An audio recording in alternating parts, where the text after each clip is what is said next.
Hello, and welcome to our candidate interview series.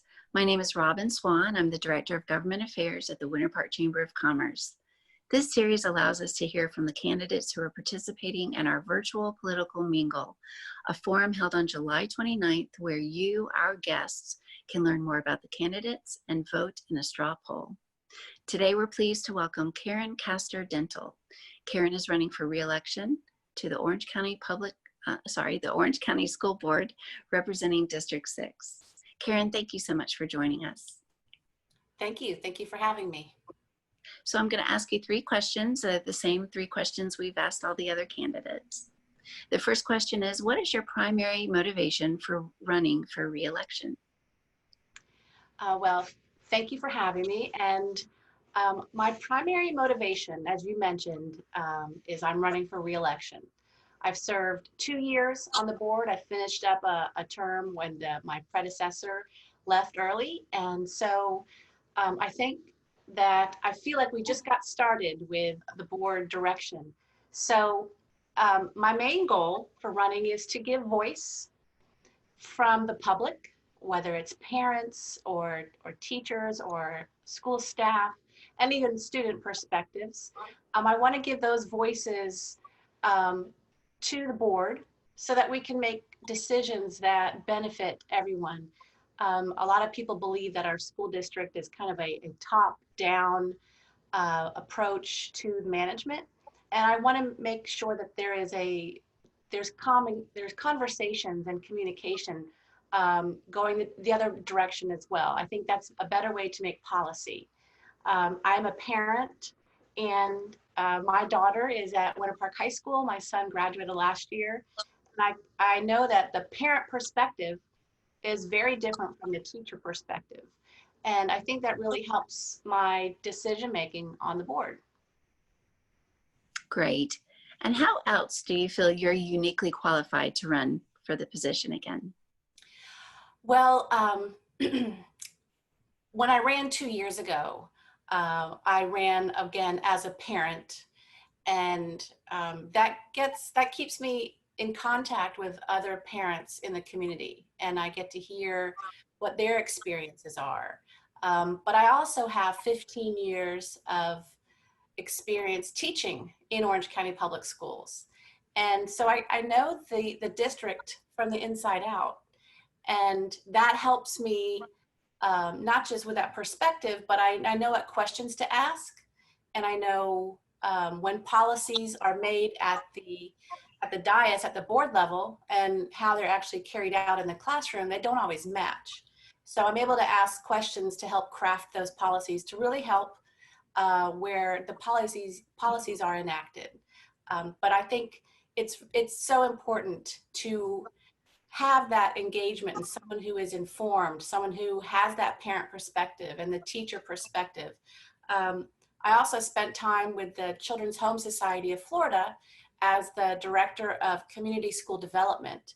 And we have community schools in our district, and it's a great model for developing communities that are in need and making sure that all their resources are centrally located, and we can do it the best with wraparound services for kids.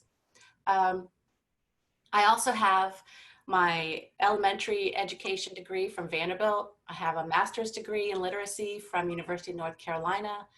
And I have my PhD in curriculum and instruction from the University of Florida. So my life is education. This is my field that I have invested my life in. So I do feel I'm uniquely qualified for this board position. Great. So if re-elected, how do you hope to positively affect the position and your constituency? That's a great question. The board, and there's 8 of us who serve on the board, and we don't operate independently. We work together. So when we put forth policy, we have to vote on that and work together. And this last 2 years, we developed a new strategic plan where I would like to say that I was the one who pushed certain programs, but we all worked together and saw that we really needed more of an emphasis on developing the whole child. And that meant more social and emotional education, and more mental health resources for our kids, because I know we have skyrocketing mental health issues and the needs are just not being met. So those are two areas that we have been able to really bring into our official priorities and goals of the district. So now we're going to get those out, make sure that teachers have that curriculum and that the students have that those resources, and so that we're really developing the whole child. Another area that was important, and still is making sure that we have a robust career and technical education program. And we have one of the best in the state. And I was happy that we have, we've put together more culinary resources, more technical resources, and curriculum, and it's coming down to the middle school level so that kids can start to really make plans, and go a certain path and develop those skills needed so that when they graduate high school, they don't necessarily have to go to college to get a well-paying job. So those are just some of the areas: the career tech, the mental health resources, and social emotional learning, in addition to all of our great academic programs. And then if I can add, we need someone who has some experience as well to help manage what we're going through right now with our coronavirus, and how we're going to open schools or keep them closed or work on our digital distance learning. We have so many challenges ahead of us, in front of us each day right now, that I think this is not the time for someone to have a steep learning curve. Indeed. Well, thank you. Thank you again, Karen, for joining us. Thank you. I appreciate all of your help and helping to get the word out. And I hope that I have the support of the members of the Winter Park Chamber. Thank you. And to our viewers, please join us for our virtual political mingle and straw poll on Wednesday, July 29th from 6 to 7:30.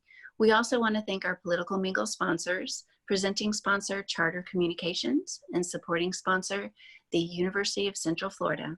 To join us, register online at winterpark.org. Thank you, and we'll see you July 29th. Thank you.